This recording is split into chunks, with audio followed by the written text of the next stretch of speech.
टूटी हुई कलम और उड़ने का सपना एक समय की बात है। शहर से दूर एक छोटे से गांव में, जहां चारों ओर धान के खेत और हवा में मिट्टी की सौंधी खुशबू थी, वहां एक लड़का रहता था जिसका नाम था अंशुल। अंशुल के लिए दुनिया की सबसे खूबसूरत चीजें थीं पतंगे। रंग बिरंगी, कागज और बांस से बनी, आसमान में ऊंचाई छूती पतंगे। अंशुल का सपना था कि वह दुनिया का सबसे अच्छा पतंग बनाने वाला बने। वह ऐसी पतंगें बनाना चाहता था जो किसी ने पहले न देखी हों, जो बादलों से बात करें, जो पक्षियों को भी मात दे दें। लेकिन अंशुल के घर की हालत ठीक नहीं थी। उसके पिता एक छोटे किसान थे और घर में सिर्फ जरूरी चीजें ही बमुश्किल आ पाती थीं। एक दिन अंशुल स्कूल से घर आया। उसने अपनी पुरानी घिसी हुई बक्से में रखी अपनी एकमात्र कलम को देखा। यह कलम आधी टूटी हुई थी, उसका ढक्कन गायब था और उसका निचला हिस्सा थोड़ा चटका हुआ था। फिर भी अंशुल उसी से अपनी पतंगों के डिजाइन कागज के छोटे छोटे टुकड़ों पर बनाता था। उस शाम जब वह एक खास चील पतंग का डिजाइन बना रहा था, तो अचानक कलम उसके हाथ से फिसली और फर्श पर गिरकर दो टुकड़ों में टूट गई। अंशुल को बहुत दुख हुआ। यह उसकी इकलौती कलम थी। अब वह अपने डिजाइन कैसे बनाएगा? वह निराश होकर बैठ गया। उसकी माँ ने उसे देखा और पास आकर पूछा, क्या हुआ बेटे? अंशुल ने टूटी हुई कलम दिखाते हुए कहा, माँ, अब मैं पतंगों के डिजाइन कैसे बनाऊंगा? मेरी कलम टूट गई। माँ ने अंशुल के सिर पर प्यार से हाथ फेरा और बोली, अंशुल, कलम कागज पर लिखती है, पर असली पतंग हवा में उड़ती है। क्या लगता है, डिजाइन ज्यादा जरूरी है या उसे बनाने का जुनून? अंशुल ने सोचा। डिजाइन जरूरी है माँ, उसने धीरे से कहा। माँ मुस्कुराई।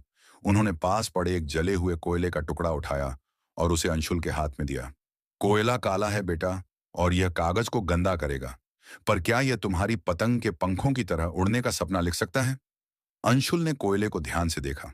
फिर उसने अपनी फटी हुई अभ्यास पुस्तिका का एक कोना लिया और कोयले से अपनी टूटी हुई कलम की याद में एक विशाल पतंग का अधूरा डिजाइन बनाना शुरू कर दिया। कोयले से काम करना मुश्किल था। लकीरें मोटी और भद्दी बनती थीं। उसे बार बार हाथ पोंछना पड़ता था। लेकिन इस प्रक्रिया में अंशुल को एक एहसास हुआ, असंभव कुछ भी नहीं है। उस रात अंशुल को नींद नहीं आई। वह अपनी टूटी हुई कलम और माँ की बातों के बारे में सोचता रहा। अगले दिन सुबह वह बाजार गया। उसने पैसे बचाकर रखे थे।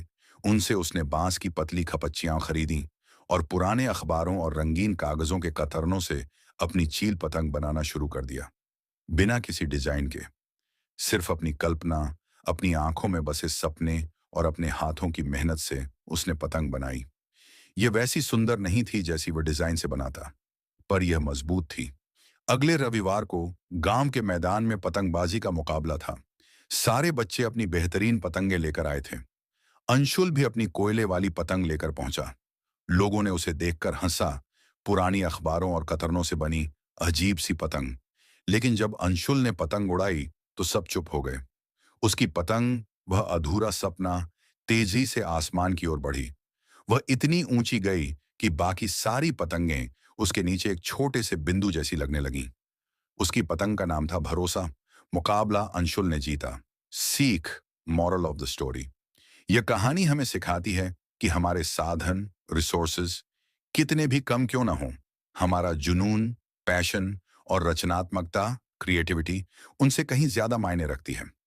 सफलता के लिए जरूरी नहीं कि आपके पास सबसे बेहतरीन कलम हो। जरूरी यह है कि आपके पास उड़ने का अटूट सपना हो। अगर आपकी कलम टूट जाए तो कोयला उठाओ और लिखना शुरू कर दो।